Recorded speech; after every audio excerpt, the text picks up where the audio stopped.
The next speakers are also very active in the local community, and they deliver talks in DC a couple of times and one time, each of them. And today they are going to be talking about hooks in 64 bits. It's an extremely interesting talk. But before you can start, L'chaim.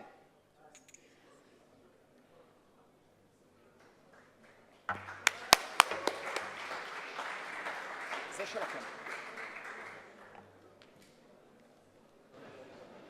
שומעים אותי? Hi everyone, we are Assaf and Yarden. We're here to talk about a project we did in the past few months, nicknamed Deep Hooks.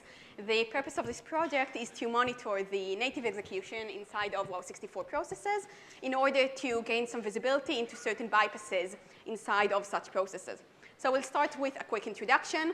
I'm Yarden. I'm a dancer, a gymnast, an acrobat. I started competing in rhythmic gymnastics as a kid and danced for many years. Recent years, I'm a circus acrobat. I teach and perform aerial, silks, and lyra.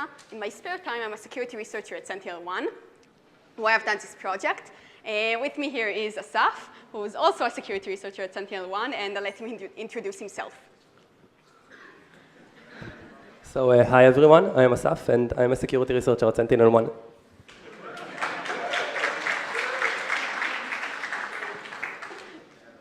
Before we start with the project itself, let's have a bit of background. AVs and security products in general want to monitor everything that's going on in the system and what's happening inside each and every process. One of the most common ways to do that is by using user mode hooks placed on some interesting API functions, such as those that deal with virtual memory operations or inter-process communications. A major disadvantage of these hooks is that they can be bypassed pretty easily using lots of different techniques. We won't talk about most of these techniques. We'll focus on a certain family of bypasses that target the WOW64 mechanism. So a couple of words about this mechanism. When Microsoft started developing the 64-bit operating system, they faced a bit of a problem. Existing 32-bit applications can't natively run on top of 64-bit operating systems and would just break. Microsoft didn't want to break all these applications, so they had to find some solution to allow them to run. The solution they came up with is called WOW64, which is an acronym for Windows and Windows 64. It's a compatibility layer that allows 32-bit applications to run on top of the 64-bit operating systems as if they were running inside of a 32-bit system. This layer is basically just made of a few 64-bit DLLs loaded into 32-bit applications. And it has lots of different applications across the system. Some of these implications, such as file system and registry redirection, aren't really relevant for this project, and they are pretty well documented, so I won't talk about them. An implication we'll talk about has to do with system call handling. Whenever a process wants to make a request from the operating system, they do that through a mechanism called a system call. Most of these system calls are dispatched through a dedicated system DLL, which is loaded into every Windows process called NTDLL. WOW64 processes have two versions of this NTDLL, a 32-bit one and a 64-bit one, and let's see what it looks like. Here on the left, we have the 32-bit version of NTDLL, which receives requests from the application. These API functions in that DLL don't really do much except for forwarding the request to the WOW64 layer. This layer first has to make the transition to 64-bit mode. They do that through the jump instruction we have in the middle. This is a unique jump instruction, a far jump to code segment 33, which makes the processor on the hardware level switch from 32-bit to 64-bit execution mode. Afterwards, the WOW64 layer has to make a few more adjustments to the request, such as pointer size expansion from 32 bits to 64 bits, a calling convention adjustments, as the calling convention is different on 64-bit, and a couple more stuff. When the request is complete, the WOW64 layer forwards it to an API function in the 64-bit NTDLL, which can actually dispatch the request to the OS kernel through a dedicated CPU instruction. Now, let's talk about these bypasses I mentioned in the beginning. There is a whole family of bypasses that target the WOW64 mechanism. They all basically work by calling 64-bit API functions without going through the 32-bit API functions or the WOW64 layer. The most well-known and most commonly used bypass of this family is called the Heaven's Gate. It was first published about 10 years ago and was seen quite commonly in the wild in lots of different types of malware. The Heaven's Gate technique works by making the transition to 64-bit mode on its own, making all of the required adjustments to the request, and then directly calling 64-bit API functions found in the 64-bit NTDLL. Now, why is that a hook bypass technique? Because WOW64 processes are effectively 32-bit processes, user mode hooks are normally placed on 32-bit API functions with the assumption that the 64-bit functions will not be called indirectly. Directly, actually. This is normally true, except for cases where techniques such as Heaven's Gate are used, and they create a sort of a blind spot for AVs, which will miss most calls done using such techniques. So we wanted to address this blind spot and do that by hooking the 64-bit API functions themselves. This sounds easy, but in reality, it's not that much.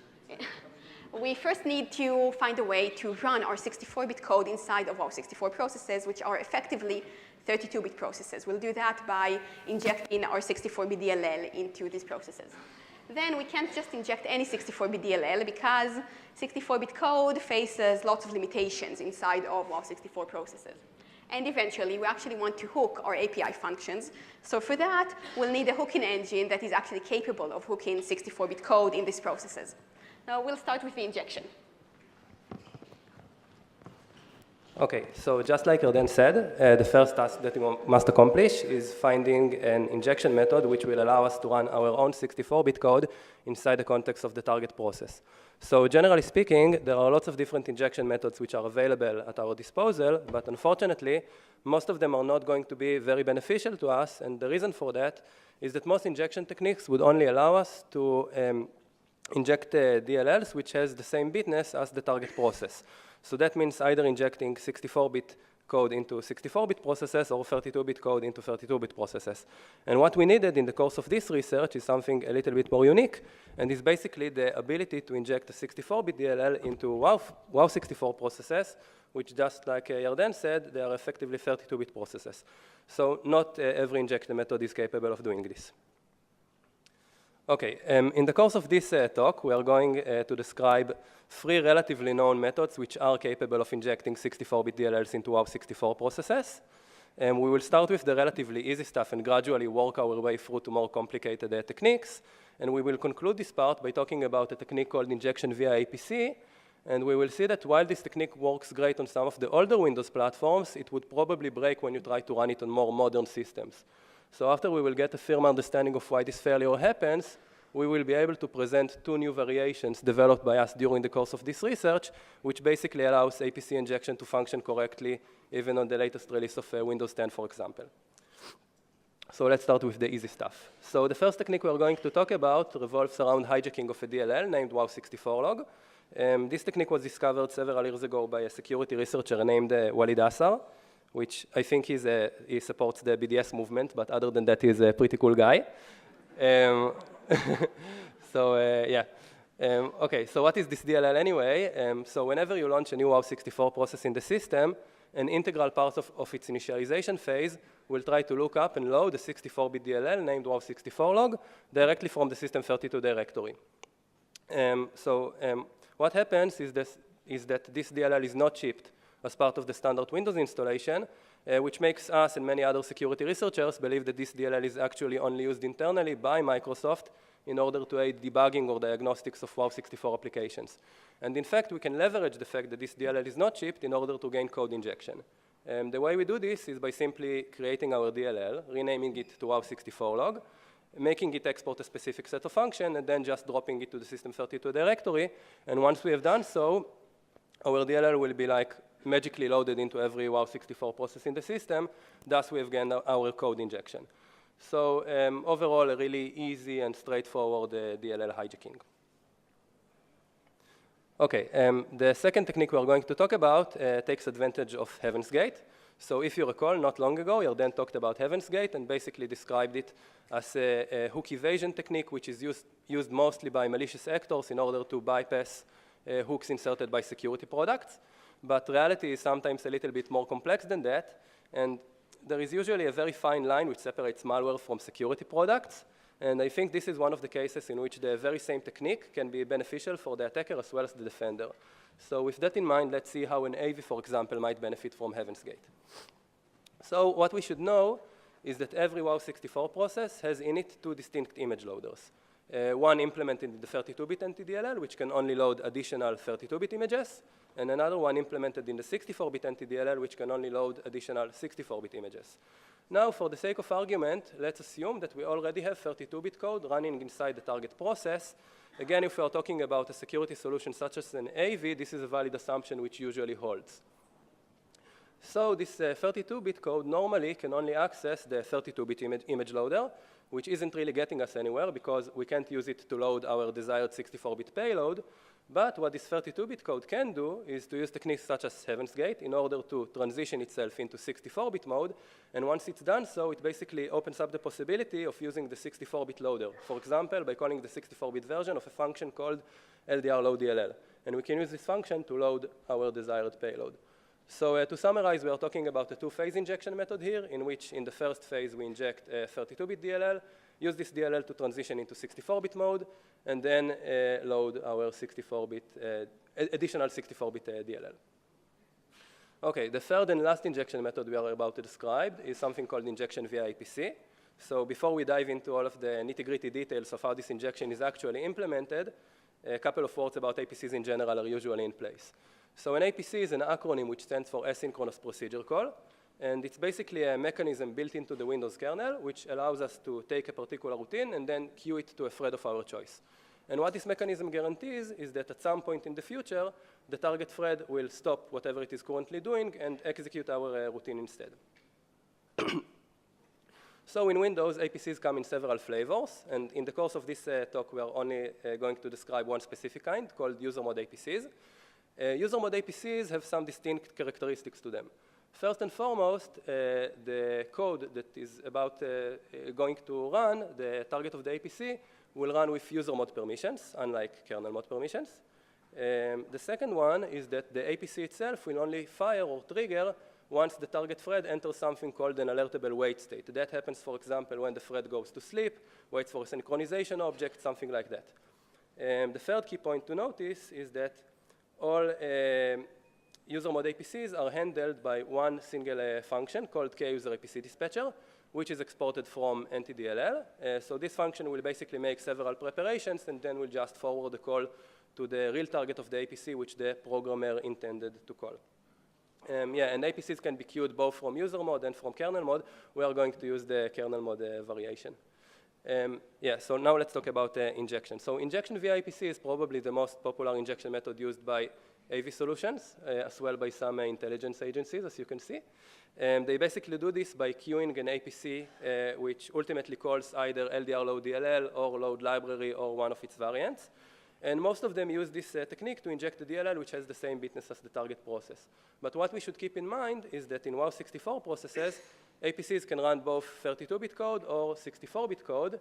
And in some cases, for example, when we queue our APC from a kernel mode driver, the default will be to run it in 64-bit mode. So that makes them like great candidates for loading additional 64-bit DLLs.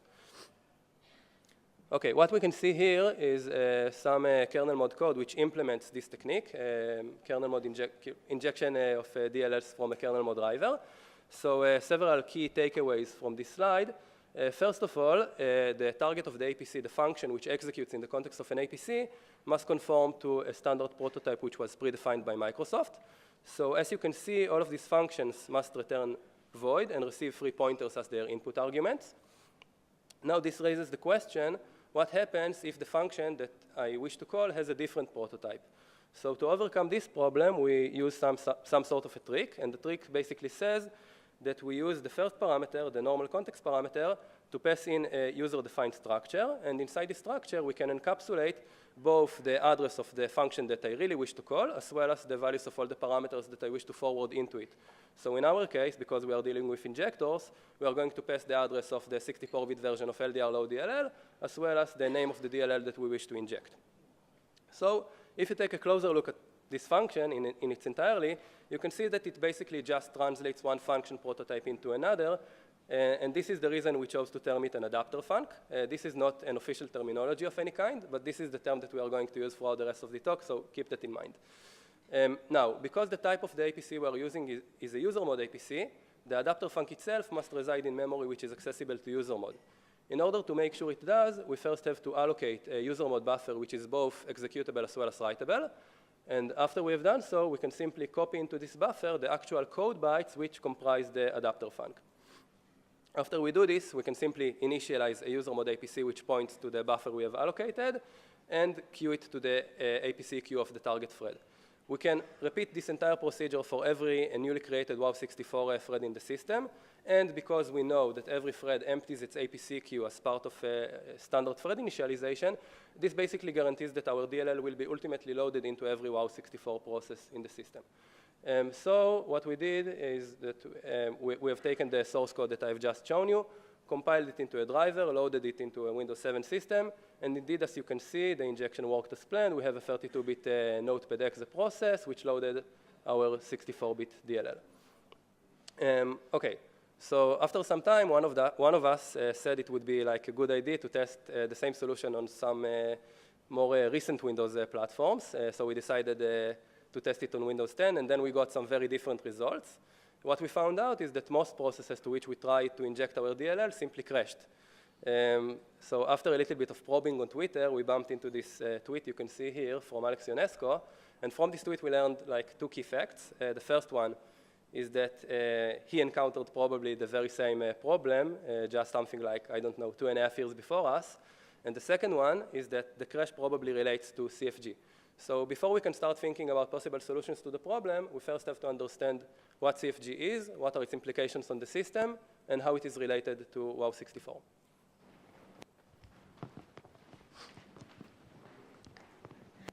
So CFG is an acronym for Control Flow Guard. It's a relatively new exploit mitigation technique, first introduced by Microsoft in Windows 8.1 and later enhanced in Windows 10. It's a feature that is meant to combat memory corruption vulnerabilities by preventing indirect calls to non-legitimate call targets. It's actually a compiler-enabled mitigation. It works by inserting an additional call before every indirect call into a validation routine. This validation routine receives the address that is about to be called indirectly and checks whether it's a legitimate call target or not. If it is, the function returns and the execution continues normally. If the function decides that the address does not make a valid call target, then it will crash the process. What are these valid call targets? For images, these are defined as start addresses of functions. Every image compiled with CFG exports a list of its functions and whether each of them makes a valid call target or not. For private memory allocations, we don't have a list of where the functions are, so this system just marks the whole buffer as a valid call target just to be safe. Whenever a new executable memory is introduced into a process, the system marks which parts of the process make a valid call target. To do that, we have a new memory area inside the process called a CFG bitmap. This is a relatively large memory area where each bit marks 8 bytes in the process address space and shows whether these 8 bytes make a valid call target or not. The validation routine checks this CFG bitmap for each address it receives to see whether it's a valid call target. Now, let's take a look at this validation routine. This is LDRP validate user call target, a function found inside of NTDLL. They say it receives the address that is about to be called indirectly and makes the arithmetic calculations required to find the bit in the CFG bitmap that marks this address. If the bit is set, meaning this address is a valid call target, we take the left branch and the function returns. If the bit is not set, it means that the address is not a valid call target, so we take the right branch, which will eventually crash the process and result in this gorgeous call stack that we took from our crash dump on Windows 10. Now, on WOW64 processes, CFG gets a tiny bit more complicated. WOW64 processes host both 32-bit code and 64-bit code, so we also have two CFG bitmaps. A native CFG bitmap that marks 64-bit code in the process, and a WOW64 bitmap that marks 32-bit code.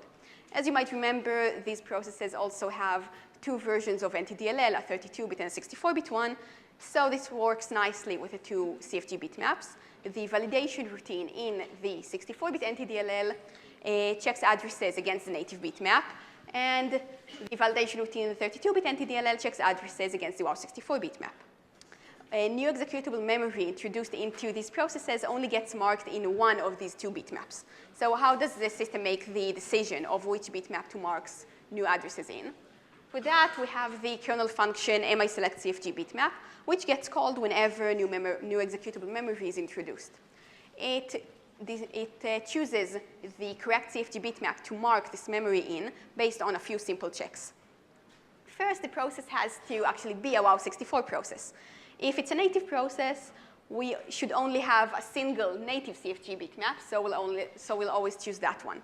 Then if the process is a WOW64 one, we check whether the address is above or below 4 gigabytes.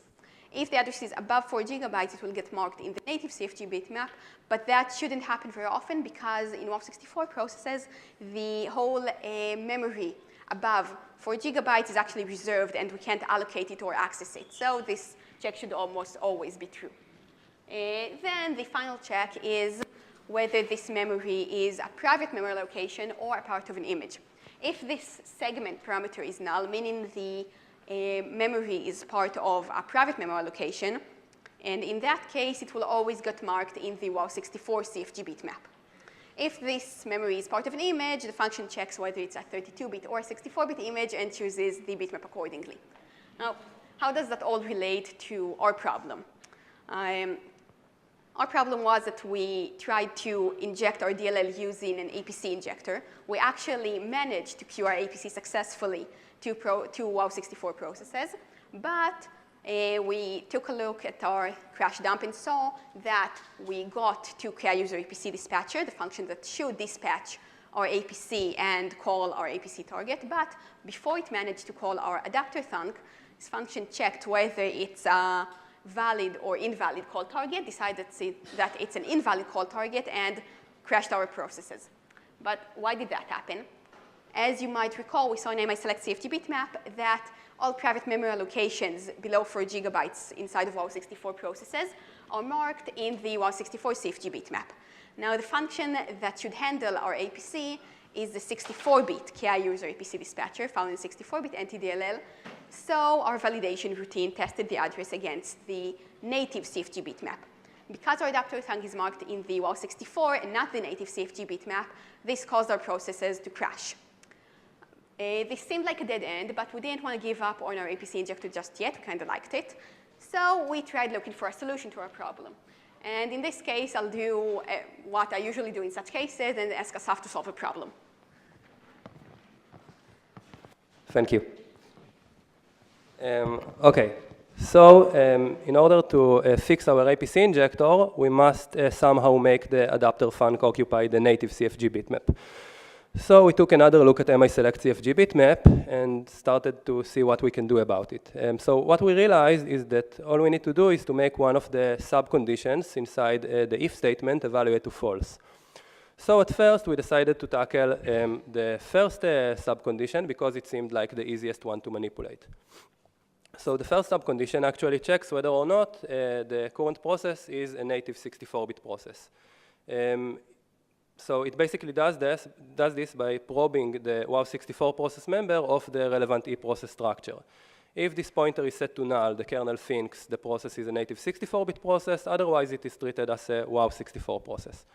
So with that in mind, we came into some sort of a solution in which right before we allocate memory for our adapter thunk, we simply go into this pointer and zero it out or nullify it. And this will basically make mi-select CFG bitmap, it will trick it into thinking that we are allocating private executable memory in a native 64-bit process, and thus our adapter func will be marked in the native CFG bitmap.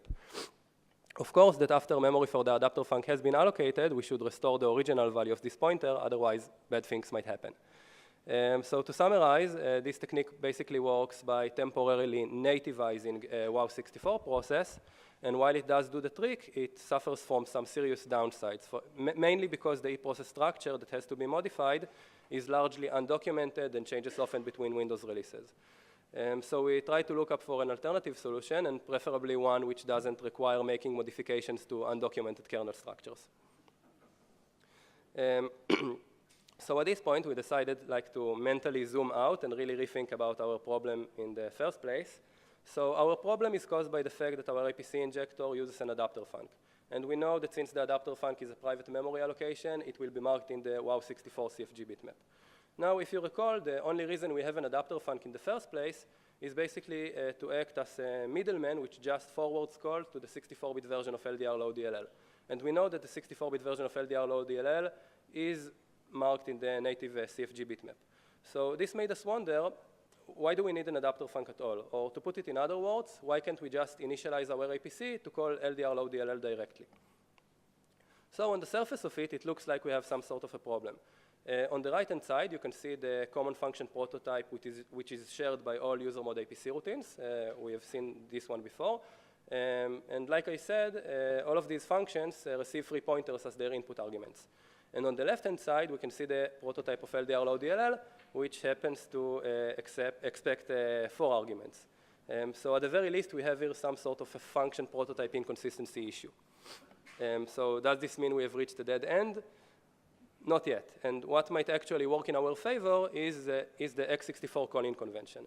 Like some of you might know already, in x64, almost every function receives its first 4 arguments via registers.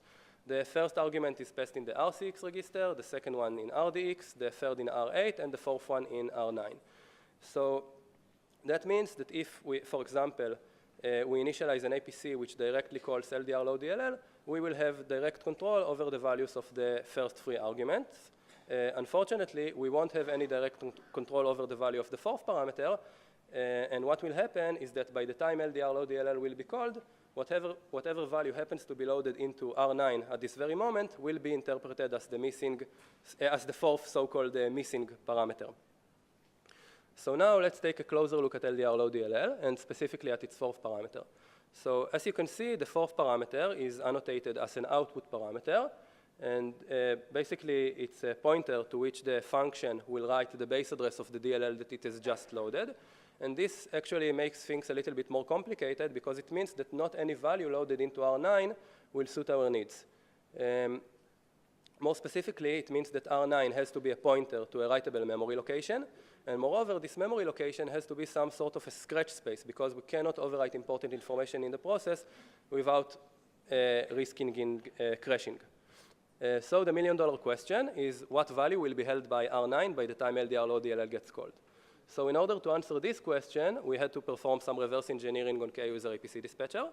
And indeed, after some reversing, what we found out is that right before K-user APC dispatcher forwards the call to the target of the APC, which again is LDR low DLL in our case, it will load R9 with a pointer to something called a context structure.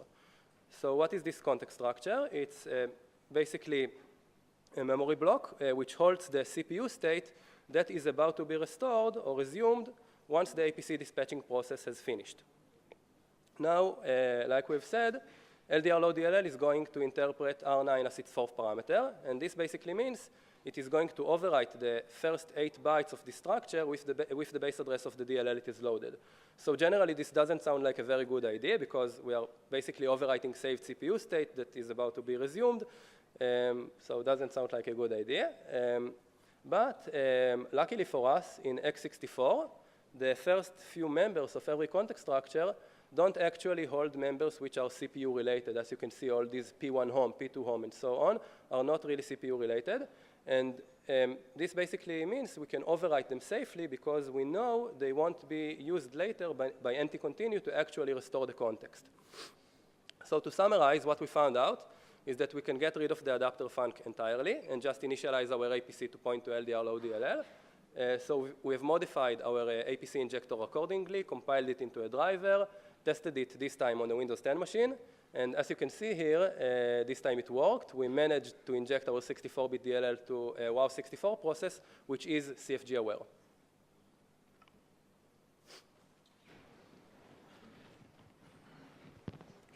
Okay. So now that we have a working injection method, or like 3.5, we can move on to the second part of this project, which is the hooking. We actually started this project by wanting to hook 64-bit API functions inside of WOW64 processes. So to do that, we need a working hooking engine. We chose to use a method used by most hooking engines called inline hooks. This method works by overwriting the prologue of the hooked function with a jump into a code buffer we allocated in the process called the trampoline. This trampoline forwards the call to our detour function found in the DLL we've just injected into the process.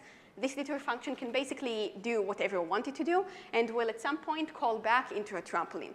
The trampoline will execute the missing instructions, the ones that we wrote over in the hooked function, and jump back into the hooked function to allow it to continue its normal execution. There are lots of different hooking engines that use this technique, but none of those we inspected can actually hook 64-bit code inside of 32-bit processes. The main reason for that is that basically almost any code written for Windows makes use of some core Win32 DLLs that implement most of the Win32 API. These DLLs, such as kernel32, user32, kernel-based, etc., exist in almost every process, but their 64-bit version is just not loaded into WOW64 processes, and because of different limitations, we normally can't load them in either. So we have to make do without them, which basically leaves us with just the native anti-DLL to work with. So to create a hooking engine that can actually work in such an environment, we chose one of the engines we inspected earlier and started stripping off its dependencies other than the native anti-DLL. The first and major step was re-implementing Win32 API functions. We had to re-implement all API functions that the hooking engine used to only make use of functions exported from anti-DLL.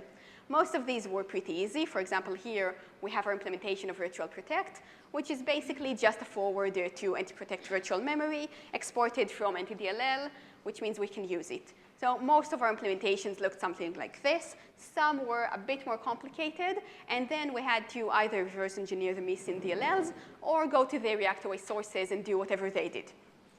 After we re-implemented all of these APIs, we tried to recompile our modified hooking engine, and we're left with this.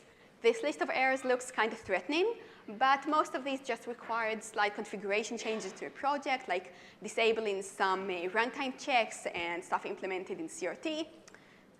So it wasn't such a big deal. I won't go into details here because it's very technical and generally just pretty boring. So after we took care of all that, we managed to successfully recompile our hooking engine, implement it inside of our DLL, and generate a DLL that only makes use of the native anti-DLL itself. Then we again tested it on Windows 7, and it did great. We managed to hook any 64-bit API functions we wanted, so we're really glad about that. Then we remembered what happened last time and tested it on Windows 10. There it didn't do so great. Actually, it failed to hook API functions completely. So what happened there? We took a look at these processes and saw that there is a slight difference in the memory layout between Windows 7 and Windows 10.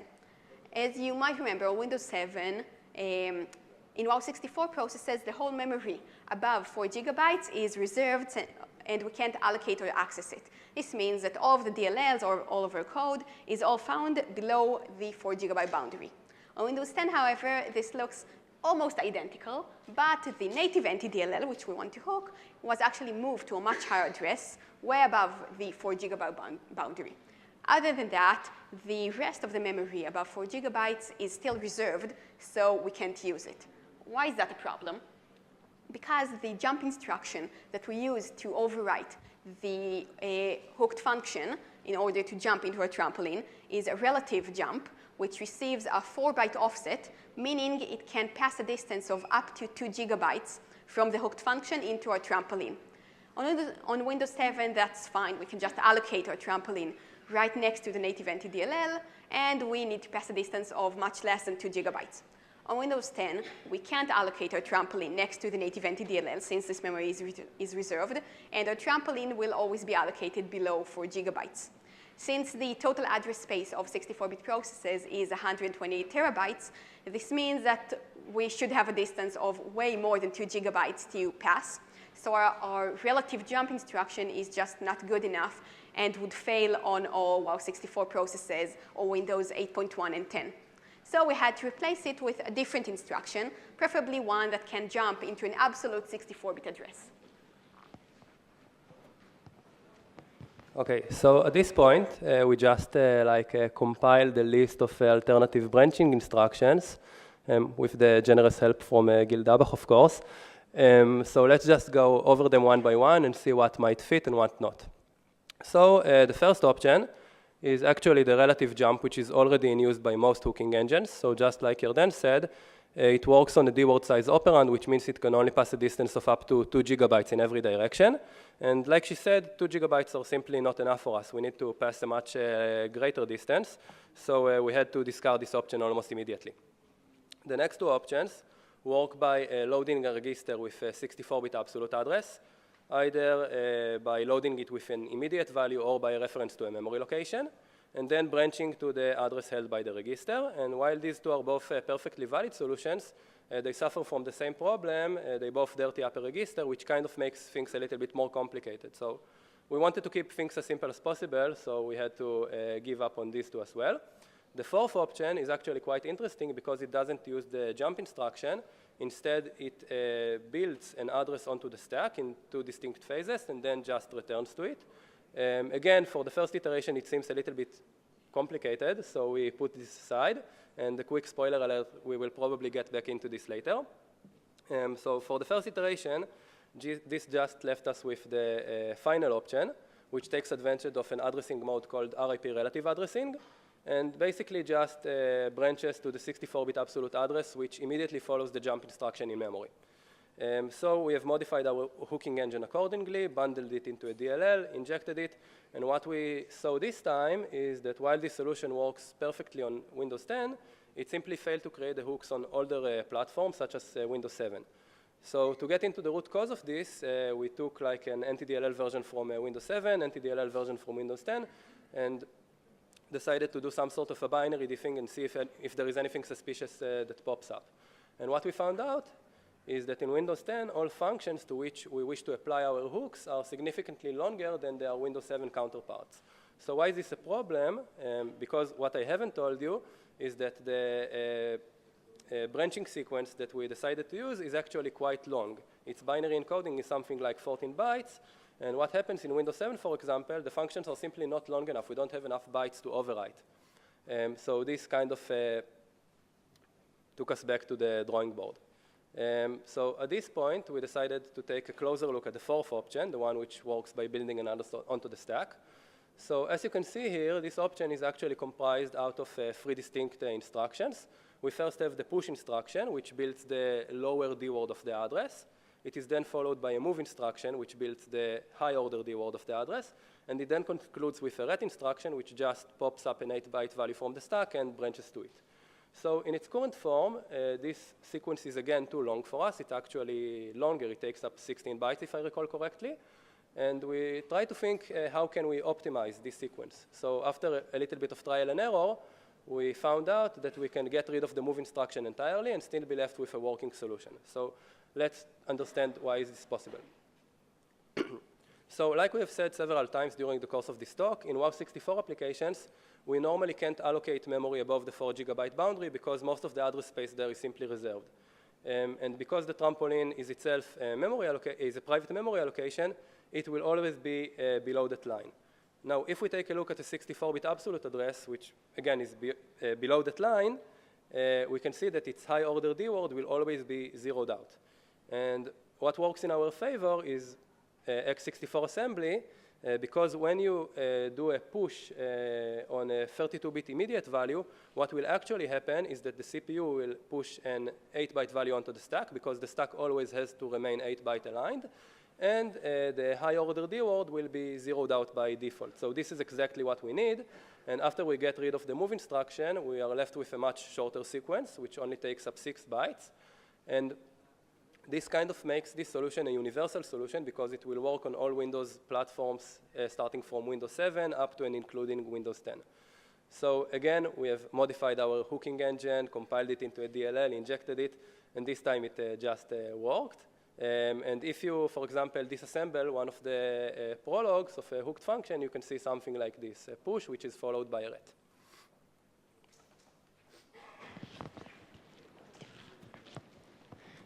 Okay, so that's basically it. Let's do a quick recap of what we had here. We started by injecting our 64-bit DLL into our WOW64 process. We did that by first using 3 previously known methods and then improving our APC injector to make it work on new Windows versions as well. Then we took care of our hooking engine. We re-implemented Win32 APIs that it uses. We fixed its configuration, and we managed to get it to hook a 64-bit APIs on WOW64 processes. We then verified that it actually works across all Windows platforms, so we won't mess up this time. And we saw that it actually worked. It did exactly what we wanted. And then we celebrated by going home before 12 a.m. We'll soon we actually published this research in a series of blogs, and we published our source code for our hooking engine. We'll pretty soon publish these slides, so the links are here. And that's basically it.